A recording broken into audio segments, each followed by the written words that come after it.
Mga kapuso, biyaheng Mindanao uli tayo. Pero this time, ang probinsya ng Sultan Kudarat ang ating i-explore. Dito lang naman matatagpuan ang isa sa pinakamagandang kapitolyo sa Pilipinas. Wow! From mountain climbing, Sobrang ganda ng view. to chasing waterfalls, Kita ko na guys, excited na ako maligo. at bird watching ang ating SK Adventure.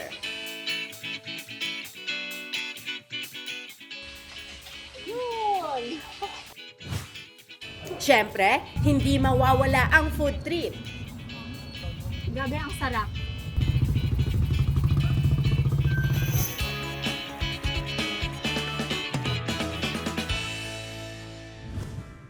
Dahil certified nature lover ako, ang ating first stop, ang La Palmera Mountain Ridges sa bayan ng Columbio. Don't worry, kahit bundok ang ating aakyatin, hindi ka hihingalin.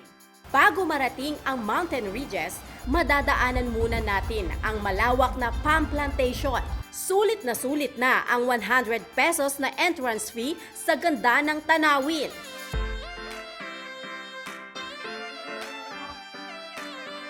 Di ba nga pandemic, medyo na lumuwag. Pupunta yung mga tao dito. Hanggang sa discover nila maganda pang picturean. Bukod sa sightseeing, mas enjoy kung maglalakad ka mismo sa trail ng kabundukan.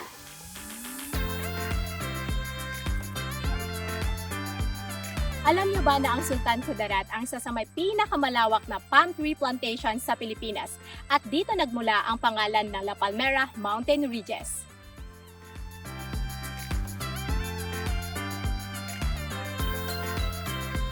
Sobrang ganda ng view. Puro green ang makikita, kaya perfect ito para sa mga nature lover katulad ko. You know the drill, picture taking muna sa best spot ng La Palmera.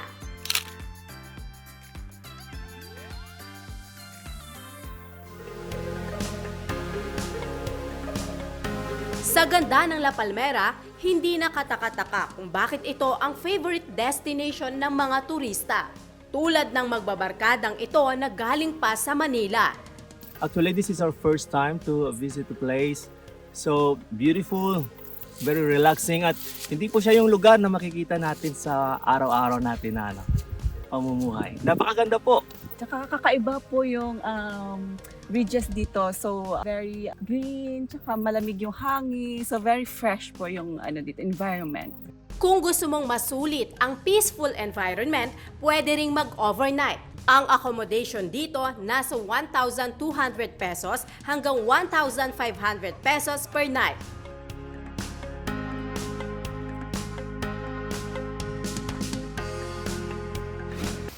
From mountain, let's go chasing waterfalls naman sa Bagong Bayan.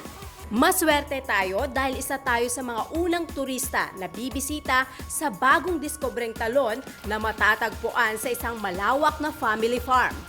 Matarik yung daan, kaya kailangan dahan-dahan lang tayo sa paglalakad para hindi tayo madulas.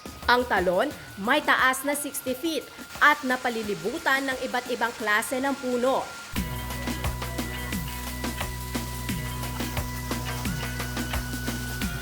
Talagang nakaka-refresh ang lamig ng tubig. Instant tanggal ang iyong stress. Hindi pa tapos ang ating SK Adventure. Ang ating next stop, bird watching. Dito sa Tacurong City, dinarayo ang Baras Bird Sanctuary. 20 pesos lang ang entrance fee. Ang bantay na si Mang Anesito, sinamahan na kong libutin ang paraiso ng mga ibon.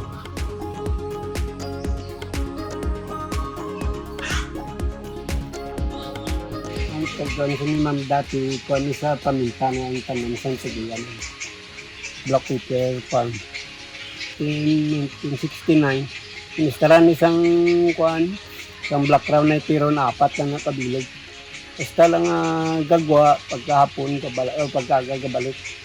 Pagka kuhan na yun, namugad, yung nagkamatamat sila, damo, nangagal sila. Ang egret, 2000 ni siya nag-umpisa nga nagdamo, nag-impon diri. Nasa mahigit 2 ektarya ang lawak ng bird sanctuary na nagsisilbing tahanan ng nasa 55,000 na ibon. Kabilang na dyan ang endemic black crown night heron at egret. Ayun!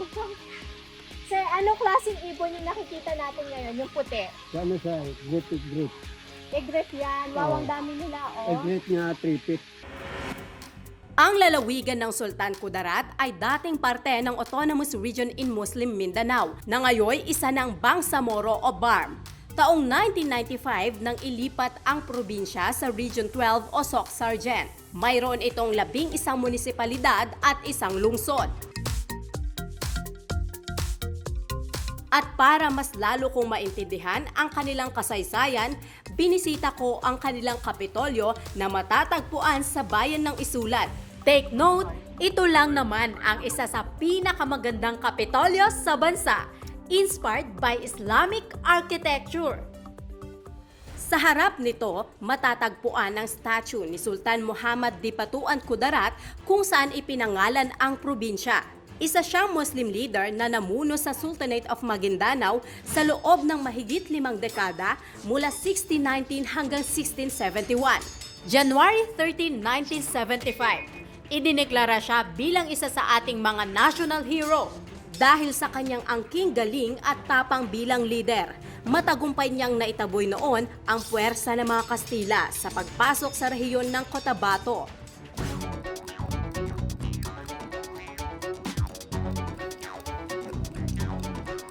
Sa loob ng Kapitolyo, nakadisplay ang tinatawag nilang usungan na sinasakyan ng mga datu at bai noong unang panahon.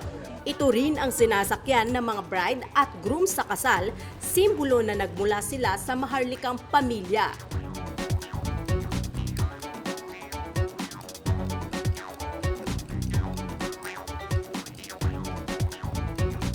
Sunod kong inikot ang Sultan Hall. Pagpasok ko dito sa Sultan Hall, halos puro gold yung nakikita kong kulay, including itong kanilang upuan. So feeling ko naman para akong isang maharlikang bisita na pumasok dito. Matapos maglibot sa Kapitolyo, food trip naman tayo. Kung ang iba, inaayawan ang durian dahil sa kakaiba nitong amoy, hindi ko ito uurungan.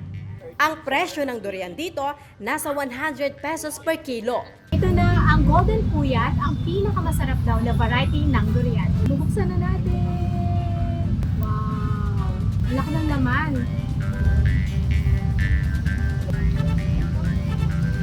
Grabe, ang sarap.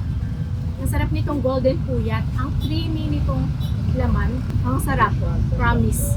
Must try din ang kanilang durian shake. Sa halagang 70 pesos, matitikman na natin ang pinagmamalaki nilang durian shake. Grabe, ang sarap. Alright, thank you!